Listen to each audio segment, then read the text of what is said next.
Hello. Hello. Sir ನಮಸ್ತೆ. ನಮಸ್ತೆ. Tata H ಟಿನ ಇದು? ಹೌದು ಸರ್.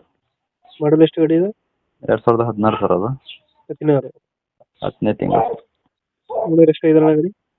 ಓನರ್ ಈಗ 2, ನಾನು ನಡ್ಕ 3 ಆಗೈತೆ ಸರ್. ಡಾಕ್ಯುಮೆಂಟ್ಸ್ ರನ್ನಿಂಗ್ ಇದೆಯಾ? ಮುಂದಿನ ತಿಂಗಳು 28ನೇ ತಾರೀಕುವರೆಗೆ ಇದೆ ಸರ್. ಗಾಡಿ ರನ್ನಿಂಗ್ ಎಷ್ಟಾಗಿದೆ? ಒಂದು 46 ಆಗೈತೆ ಸರ್. Tyre condition? ಚೆನ್ನಾಗಿದೆ ಸರ್, ಪರವಾಗಿಲ್ಲ. ಒಂದಷ್ಟೇ 40% ಅದು, 3 ಮಾತ್ರ 80% ಅದಾವೆ sir. Tata AC H T ಅಲ್ಲ? ಹಾಂ, H D sir. Tata AC H T. ಏನು ಸರ್? ಎಕ್ಸ್ಟ್ರಾ ಫಿಟ್ಟಿಂಗ್ ಏನು ಮಾಡಿಸಿಲ್ಲ ಗಾಡಿಗೆ? ಇಲ್ಲ ಸರ್, ಮ್ಯೂಸಿಕ್ ಪ್ಲೇಯರ್ ಅದು ಬಾಕ್ಸ್ ಸಾದಾ ಐತೆ ಸರ್.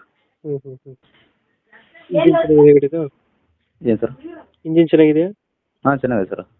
ಇಂಜಿನ್ ಎಲ್ಲ ಚೆನ್ನಾಗಿದೆ? ಮೊನ್ನೆ ಹೆಡ್ ಕೆಲಸ ಮಾಡಿಸಿದ್ವಿ ಸರ್. ಹೆಡ್ ಒಂದು ಕೆಲಸ ಬಂದಿತ್ತು ಅದು. ಹ್ಞೂ ಹ್ಞೂ. ಅದೊಂದು